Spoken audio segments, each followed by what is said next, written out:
to the Boss My Forward Podcast. It's Cortez Paul speaking. To my right side, as usual, Mr. Kevin Carter. And joining us via Skype today, Steve Vanorder. Like he lives right down the road, but he always joins us via Skype. I know, man. One day we all just need to find a nice little coffee shop with Wi-Fi. No, I prefer this, because I don't got to look at him. Steve, it's been a while. How you doing, sir? Did I say that?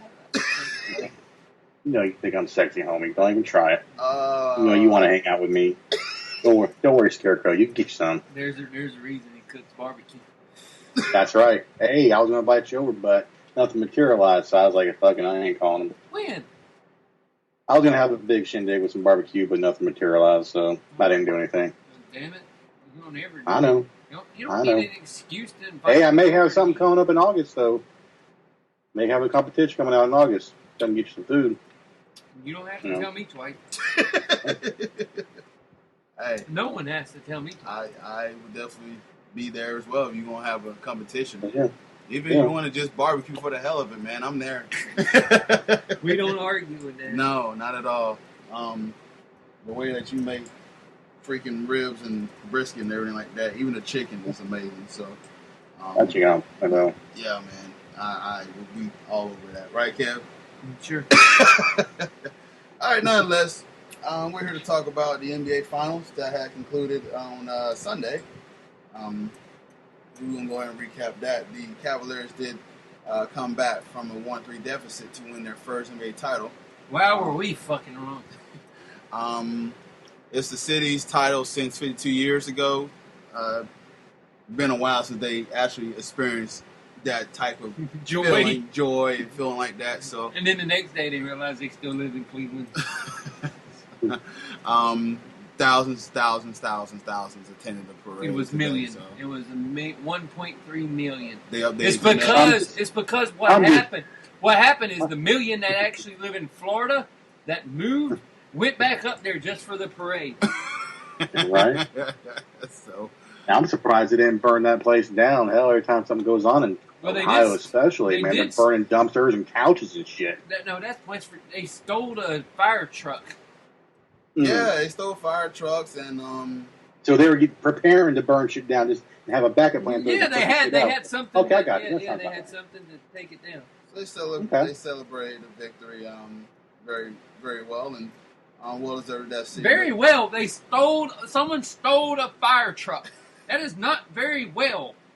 Well, the thing is, I did hear that the Supreme Court in that area was going to drop all the charges for now because Cleveland was winning the title. So a few days that afterwards, sounds about right. Let's clusterfuck the dumb shit up. Let's not prosecute anybody who broke the law just because you won a championship in sports. That's but they will have their cases reviewed within the next few days. He stole a fire truck. Let's not review his case. He's an idiot. Fucking what? Oh God. Ass. Never mind.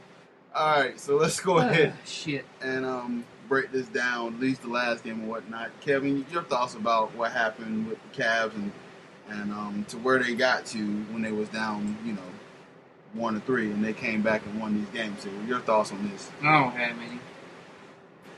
You don't have nothing? Can we go ahead and talk about football and whatever else happened? Steve, your thoughts? Good for them. They got a guy suspended on a nut shot for Game 5, and that's what turned the series around. Good for them. As soon as he got suspended for a nut shot in Game 5, it was... Look, the nut shot, the guy who got suspended, I'm glad he did. He's a piece of shit anyways, but that's just none of my business. I hate Draymond Green. What a bitch. Yes, but still, if somebody puts their dick on the back of your head... My automatic reaction is to get up and punch him too, and I don't give a shit where I hit him. Exactly. I agree. Yeah, I hear you. You got to react, but you get kicked in the nuts, it's going to be suspended. You didn't kick him in the nuts. He nut tapped him, whatever he did. He nut tapped him, man. Yeah, he nut tapped him, so. He did that stupid joke we do on people. Be like, oh, look over there. He did that. But LeBron put his dick on the back of his fucking head after throwing him on the ground and not getting a foul call for it. I'm amazed he didn't Ric Flair low blow him. Steve, Yeah, right. Steve, your thoughts on their comeback? When they won Game 5, I think we can agree. See if you got me. I think me and you, or even me and Joe, Fields talked about it, saying that if they win Game 6, it's over. Cleveland's going to win it, and sure enough, it wound up happening that way. And I knew LeBron. Actually, I mean, I had to see for myself, like, if LeBron was going to take it to that next level, like how he did with us in that Celtics series, and where he turned it on, and he did exactly that. He did exactly what he had to do. He led them to a championship, and that's what it was. And he also saved a young man's life. Did you know that? Did he? Did you hear about this? No. He literally saved a young man's life, maybe like 28 years old. Stopped him from committing suicide when he won that. We had a friend that was on suicide watch. Yeah, that's right. That's right. That's right. I finally got it. Yeah, he did because she went from watch to warning, and then he went from unfollowing LeBron and the Cavs, and then they started winning, and he was like, "I told you so." Like, you ain't told us nothing. Sure you did. You told us that you unfollow LeBron and the Cavs. Well, Cortez would check my Instagram. You see, bro, I'm not your keeper, awesome. Man. I'm not gonna see you unfollow somebody. So. I don't even want to know. So, okay. When I say I don't even want to know, don't tell the story of somebody at your job going on suicide watch because he unfollowed, and then all of a sudden he followed everybody. He was a bandwagon jumper, is what you were saying. Basically. There you go. Basically. Bandwagon jumpers don't need to be on suicide watch. Nah, but we definitely make sure. You know what killed me, though, right? What? All these people that started tweeting out congratulations to LeBron and everything like that, yeah, they did it like 4 years ago, too, when he was in Miami.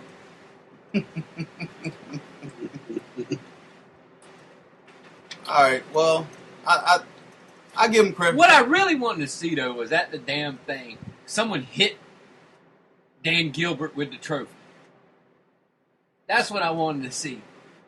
Be like, all that shit talking you did. Somebody go, bah! Oh, I'm sorry. Did I hit you in the nose with the trophy? My bad, no. Well, the way he handled it, he was a piece of shit the way he handled it. Deserved it and everything like that. All of them were freaking idiots the way they handled it. But I will say it is well deserved for Cleveland to get their first NBA title.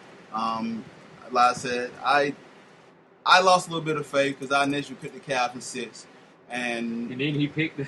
And then I sit there and the Warriors in 5. And see, this is how I look at it. I saw where they went ahead, and I was like, okay, if they get Game 5, there's their big opportunity with Draymond Green getting suspended. They can get Game 5, build a little bit of momentum. And the way they won Game 5, like, okay, well, they can go to Game 6. Let's see if they can get a little bit more momentum. Draymond Green talking about, well, I believe we would have won Game 5 if I was there, blah, blah. I was like, okay, well, prove it in Game 6 and everything since you're there. Prove it, and go ahead and do what you got to do. They got beat in Game 6, and then Game 7, which was finally a close basketball game. Finally a close basketball game after having all these games being ended in by double digits. They went ahead and actually fought down to the wire. There was actually a time during the fourth quarter for like 3 minutes, nobody could hit a shot. It was at 4 minutes and 36-something seconds down to 53 seconds. And I'm screaming at TV, somebody score! So I mean, that was great. Right. So with 50 seconds left, they ran a play for Kyrie Irving. He had... Don't overmind what everybody else is saying. He had a brand play. Stupid-ass block. The goaltend. I mean... I don't think it was a goaltend. I thought it was clean. So... but anyway, they ran a play for Kyrie. They had him on isolation against Curry. He did a step back 3. None of us can jump high enough to know if that was a goaltender or not. So we don't worry about that. Yeah. But I went ahead and saw the step back, and you gotta give Kyrie credit. He drew a cold-blooded 3. LeBron go ahead and try to dunk on Draymond Green and try to end his life, but he almost ended his own wrist and hand and everything like that. And he ended up making a free throw. No.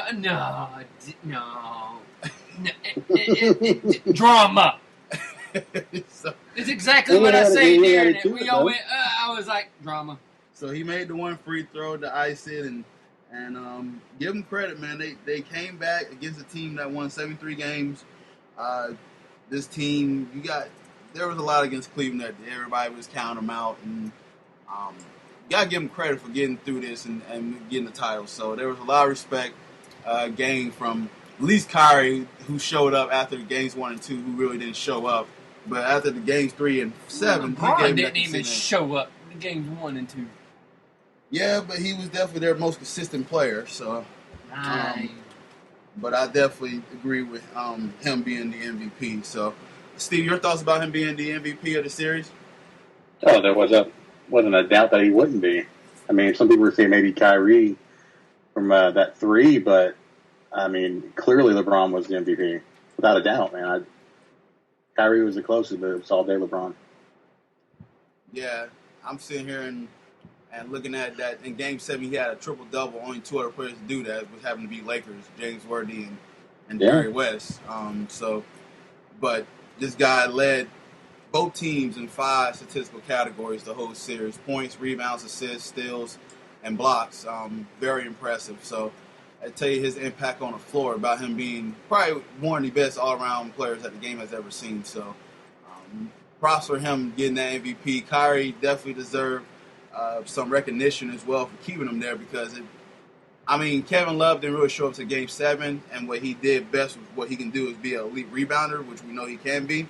He did rebound the ball pretty well, was able to go ahead and control the pace, that give Tristan Thompson another option to help him rebound on the board. So, but Kyrie and LeBron really propelled that team. It won for J.R. Smith's second half burst that came out the halftime, because they was down 8 going into the half.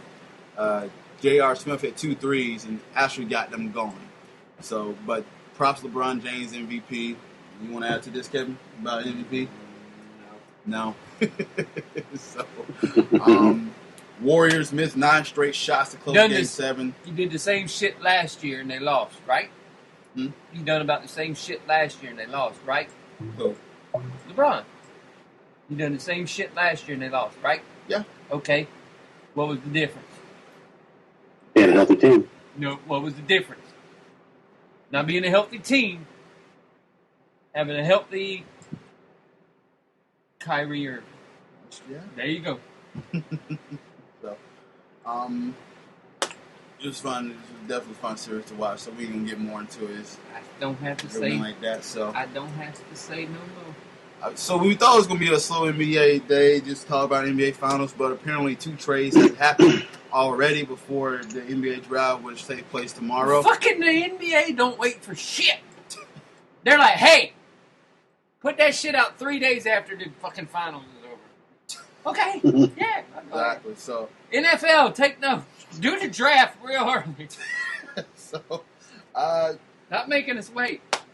So Jeff T get traded. He will be playing for his hometown Pacers. So then he also was part of that trade. He getting traded from the Hawks. Utah Jazz will get George Hill, and then the Jazz will send a 12th pick to the Hawks. So the Hawks get a draft pick, and I'm going to say that it's Dennis Schroeder's job to be the starting point guard for them. So it seems like they made this move for him to be there. There's been some rumors that the Hawks are actually trying to package the picks now to get more veteran help to kind of sway Al Horford going back. There's been a lot of busy going on. Al Horford's gone. Al Horford's gone. Yeah, I don't. Al Horford's going somewhere else. Jeff T, there was rumors about him being traded anyways. And there's been rumors about the whole Hawks team being traded anyway during last year. So no surprise that they're doing it now. It is a good fit for the Pacers as far as him being more of a facilitator and scorer than George Hill was. George Hill, I always had a knack by him when they was even contending playing against the Heat back in the days, that he really was